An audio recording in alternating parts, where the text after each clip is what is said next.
Não, caros amigos, vocês não estão a ver um episódio do Crypto Banter. O meu nome é Alex Crypto, do canal Alex Crypto, e aqui falamos sobre criptomoedas, falamos sobre mercado tradicional, falamos sobre dados on-chain e também análise gráfica. Mas ontem, para quem não sabe, obviamente vocês não sabem, a minha rotina, por norma, termina o meu dia com uma caminhada, ou com uma corrandada, como eu costumo chamar, e atualizo os vídeos que tenho para ver, ou os diferentes youtubers que eu também sigo, que até para sentir o mercado e estar a par das novidades. E ontem aconteceu algo que já há muito tempo não me acontecia. Eu mudar de vídeo e via sempre a mesma conversa. Era sistematicamente a situação da GameSpot, da GameStop com o Roaring Kitty. Reparem aqui o Altcoin Daily também é a mesma coisa. Reparem aqui o Miles Utcher 90 dias para te tornares milionário. O Paul Barron também, GameStop Rally Not Over. O Elliott Trades também, Altcoin Buyers Will Make Good Money. Portanto, tudo a seguir a narrativa então da GameStop. Eu sinceramente, eu passava o vídeo assim, mas isto é algum Deus que chegou ao planeta neste momento e que vai mudar isto por artes mágicas de repente. E eu acho que estamos a cair num caminho que é efetivamente perigoso. E eu acho que tenho que dar a minha opinião. Mesmo que vocês discordem dela, eu preciso dar a minha opinião até para tranquilizar a minha consciência e não alinhar nesta narrativa de dinheiro fácil que vai chover neste momento por artes mágicas. Simplesmente porque agora este senhor postou um tweet e que vai criar agora um novo movimento e uma nova resistência e tudo mais. Pronto. Em primeiro lugar, dizer que isto não é uma novidade, certo? Já não vai ter o impacto que teve no passado porque já é conhecido. Em segundo lugar, toda a gente já percebeu esta estratégia, toda a gente está a dizer a mesma coisa, e quando os mercados dizem todos a mesma coisa, ou quando há uma narrativa muito unânime, por norma não é isso que acontece. Portanto, é preciso ter muito cuidado com essa narrativa e não investirmos dinheiro que nos vai fazer falta. E eu não tenho nada contra as meme coins, atenção, não é castanha, não, mentira, tenho duas, mas uma coisa muito pequenina, mas mesmo muito pequenina, uma foi para aí $50 que eu pus, uma coisa assim muito pequenina. Mas não é um investimento que eu aprecio sinceramente pelo risco que aqui está envolvido. Não vai em conta a minha personalidade, que eu acho que também nós somos investidores baseados também na nossa personalidade e no nosso apetite para risco. Mas eu reconheço, que até que já disse que as meme coins vão de facto continuar. É uma narrativa que vai perdurar durante os anos, durante os ciclos, porque as pessoas gostam de jogar. As pessoas estão, e principalmente quando têm dificuldades, gostam de colocar uma parte do seu dinheiro em jogo, exatamente em casino, para ver se lhes sai a sorte grande. Pronto, mas também é verdade, como tu sabes, a grande maioria das pessoas perde dinheiro com essa estratégia. E em criptomoedas não vai ser diferente. Portanto, há muitas meme coins. Saltam meme coins todos os dias ali da nascente das meme coins. E apenas algumas vão de facto dar ganhos muito substancial. E acredito sim, algumas pessoas vão ter de facto as suas vidas mudadas. Mas não vai ser a maioria das pessoas. Não há atalhos para gerar riqueza. Há sorte, sim, isso há. Mas não há atalhos. Há sim uma estratégia, há sim uma planificação e há paciência que é preciso ter para as pessoas de facto ganharem dinheiro significativo que mudem as suas vidas. Isto é a minha visão, é aquilo que eu acredito, é aquilo que eu estou a tentar fazer, mas obviamente tu podes ter a tua opinião e deixa nos comentários se ela for completamente diferente. Porque é que eu acho que as coisas estão muito diferentes neste ciclo e porque é que eu não acredito que isso vá acontecer? Ou pelo menos as coisas têm que mudar e pelo menos neste momento não estão a mudar. Em primeiro lugar, o número de pessoas que está em cripto está a diminuir. Reparem bem, o número de carteiras ativas de Bitcoin está claramente a diminuir. Okay? Nós perdemos uma estrutura importante, nós estivemos durante muito tempo em lateralização e nós estamos a repetir o que nós repetimos no topo de 2021, certo? Em que começámos a cair de uma forma expressiva ao nível de números de carteiras até que nós quebramos uma tendência ascendente. E isso neste momento está a acontecer. E isto, meus amigos, é factual, é dados on-chain e nós não podemos ignorar. Além disso, como vocês sabem, para termos uma grande alt season ou grande meme season, nós temos de ter o retalho aqui.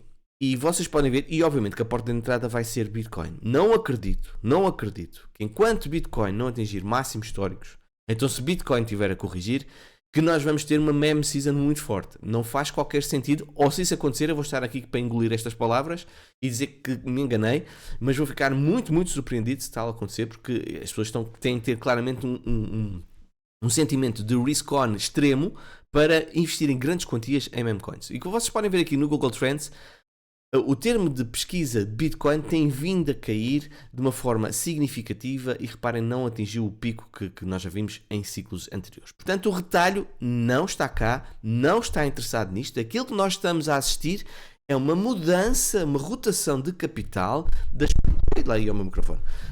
Uma mudança, uma rotação de capital que tem surgido ao longo destes meses. E não nos podemos esquecer que a grande subida que nós tivemos este ano foi devido aos ETFs. Houve uma injeção de capital brutal devido aos ETFs americanos e é por causa disso que o Bitcoin disparou tão depressa dos 20 mil ou 26 mil, quando nós soubemos a notícia de BlackRock, até aos 73 mil. Não quer dizer que nós não fôssemos subir, atenção, sim, provavelmente íamos subir, não é isso que está em causa, mas tão depressa atingimos máximos históricos antes do halving, foi a primeira vez. E isso foi devido a um catalisador externo, e este catalisador externo foi dinheiro real, ok? Porque, sinceramente, peço desculpa, outro aspecto que pode condicionar uma nova subida agora do mercado das altcoins não vai ser, na minha opinião, devido a esta situação deste tweet, mas sim, por exemplo, se houver uma aprovação do ETF de Ethereum daqui dos próximos 10 dias. Se tivermos essa aprovação, eu acho que vai ser uma luz verde que vai ser dada, obviamente, a Ethereum. Eu acho que vai ser uma luz verde que vai ser dada, obviamente, a todo o mercado de altcoins. Portanto, eu acho que pode ser, de facto, um catalisador externo. Mas, como eu já aqui disse, as probabilidades deste ETF ser aprovado estão, neste momento, a rondar os 10%. Portanto, temos de manter os pés no chão, certo? Ok? Agora, o principal motivo pelo qual, em 2021, nós tivemos uma grande meme season, uma grande alt season, uma grande subida de todo o mercado, foi por duas razões. Em primeiro, o leverage estava muito elevado. Houve claramente uma subida devido à alavancagem no mercado. E essa alavancagem foi tão expressiva porque o dinheiro chovia como nunca choveu, principalmente nos Estados Unidos. E aqui vocês podem ver que é o money printing. Sim, é o money printing, exatamente. É o money supply, o M2. E vocês podem ver que em 2020, março de 2020, começou um disparo ao nível de impressão de dinheiro como nunca aconteceu na história americana, e não foi só nos Estados Unidos, foi em todo o mundo. Mas como vocês sabem, os Estados Unidos é a maior economia do mundo. E isso esteve relacionado com a situação do Covid, que tivemos aqui o crash, e reparem bem aqui o gráfico, este é o gráfico de Bitcoin, e depois, obviamente, aqui o M2, como vocês podem ver. Tivemos uma subida explosiva, praticamente vertical, foi praticamente vertical. Nós imprimimos mais dinheiro no espaço de 1 ou 2 anos do que nos últimos, 10, 20, 30 anos. Foi uma coisa única, sem paralelo na história americana. E isso fez com que as pessoas, atenção, as pessoas estavam a ser convidadas para ficarem em casa devido ao Covid e a receberem cheques em casa, ok? E as pessoas que não tinham nada para fazer, portanto, o que é que elas faziam? Investiam no mercado, muitas delas, principalmente no mercado digital.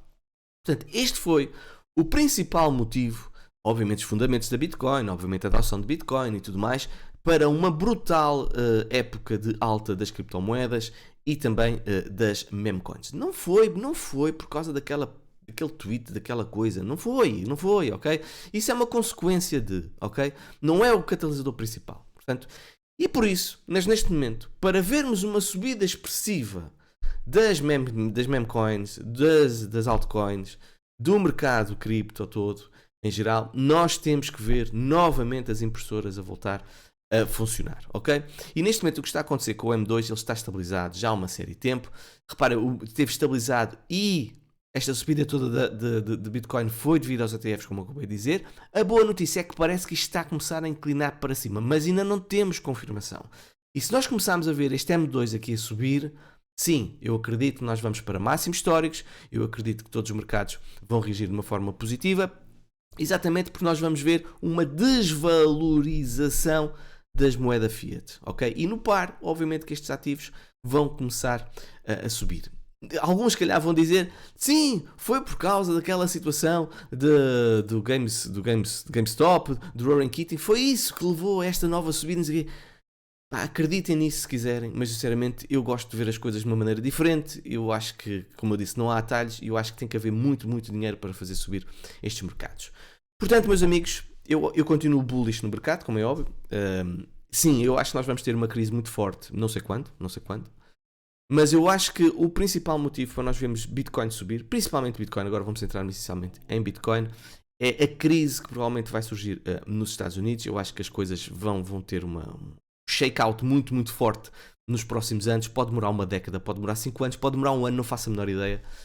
E eu vou-vos trazer aqui alguém que se calhar vocês nunca pensariam que eu ia trazer aqui esta pessoa aqui ao canal para falar sobre aquilo que eu acho que poderá acontecer, mas é Peter Schiff. Peter Schiff, no seu debate que fez com o Scaramucci, com o Rubini, com o Vorsis, e foi também publicado pelo Crypto Banter, são mais de 2 horas, ainda não consegui ver todo, mas ele na parte inicial, para mim faz uma radiografia excelente daquilo que está a acontecer, sinceramente.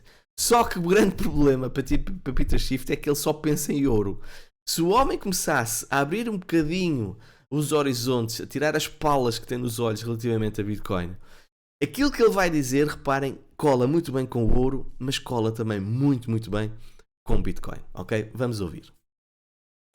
I disagree with my debate partner here on the state of the U.S. economy. I don't think it's... My whole strategy here was to get them to disagree at the onset. We don't agree on it. Yeah, Look, I don't think the economy is good at all. I think it's an illusion created by statistics. I think the reason that Biden is the most unpopular president in modern history, the reason Harris is the most unpopular vice president, is because the economy is lousy. In fact, that's where Biden scores the lowest, is on the economy.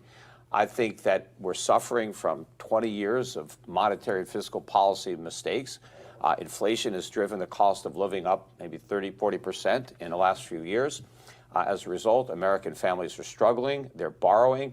Consumer credit or debt is at an all-time record high. Credit card debt, household debt, savings have collapsed. Americans are forced to work 2 or 3 jobs.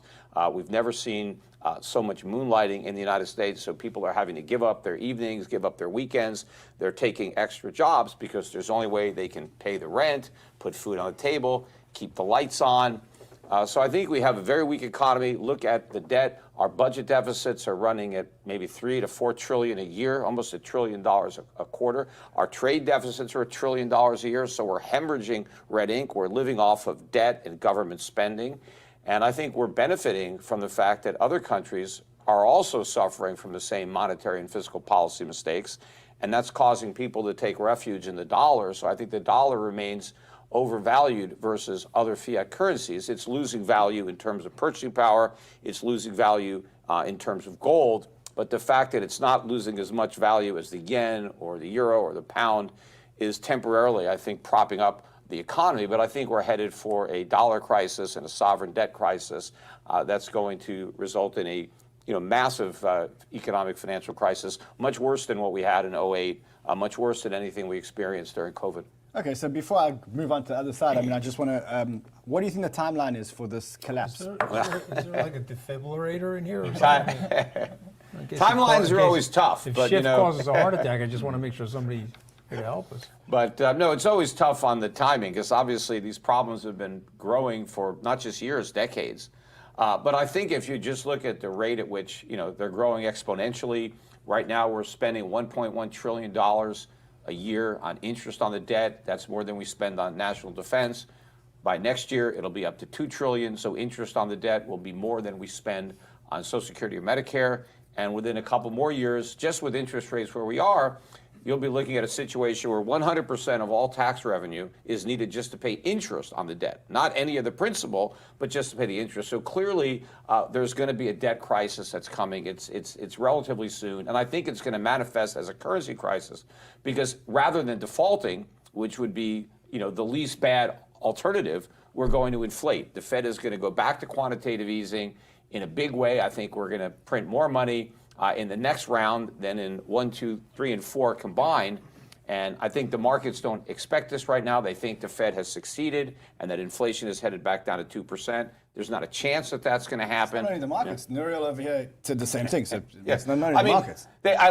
Prior to 2008 financial crisis, in the 40 years prior to that, we only had 3 years out of 40 where inflation even got as low as 2%. All the other years were much higher. I think it averaged almost 5% a year during those 40 years. The only reason we had 2% was because we got lucky after the financial crisis. And if you notice, the Fed didn't even invent its 2% inflation target until we were below 2%. All the years we were above it, they never had a 2% target. They only magically came up with this target when we were below it, and it was really just an excuse, a pretense to create inflation. They deliberately created inflation as a policy for a decade, and now we're living with the consequences. Portanto, basicamente o que ele disse, resumindo, os Estados Unidos estão falidos. Estão falidos, só não estão falidos porque eles têm uma máquina que imprime dinheiro. Pronto. E ele acabou também de dizer que provavelmente nos próximos tempos, devido só para alimentar aquela dívida louca, quer dizer, isto é completamente absurdo, e como obviamente não vão entrar em falência, não vão abrir falência, o país não vai abrir falência, vão ter que imprimir mais dinheiro.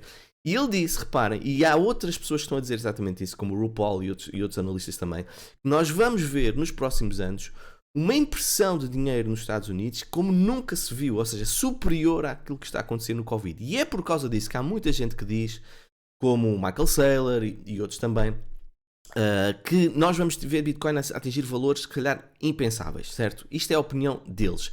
Mas, meus amigos, a verdade é, Bitcoin a 1 milhão não vai valer, em termos de fiat, digamos assim, poder de compra que tu vais ter depois de venderes Bitcoin para euros, vamos supor, não vai ser igual nos próximos anos com o que é agora, okay? Devido à inflação, porque a inflação vai ficar alta durante os próximos anos. Foi o que ele disse bem, é muito raro a inflação estar abaixo de 2%, e acho que vai ser muito difícil nós termos uma inflação tão baixa, tendo em conta as circunstâncias que neste momento estão a acontecer. Isto também é a minha opinião, posso estar completamente errado, e cá estarei então para ler estas minhas palavras. Pronto, dizendo isso, hoje são 8 da manhã quando eu estou a gravar isto. Portanto, quando vocês virem este episódio já têm os resultados da inflação americana, não sei o que é que vai acontecer, e amanhã vamos também falar sobre isso e pôr-vos a par destas novidades. Se gostaram, coloquem um gosto, subscrevam e partilhem. Beijinhos e abraços e até amanhã.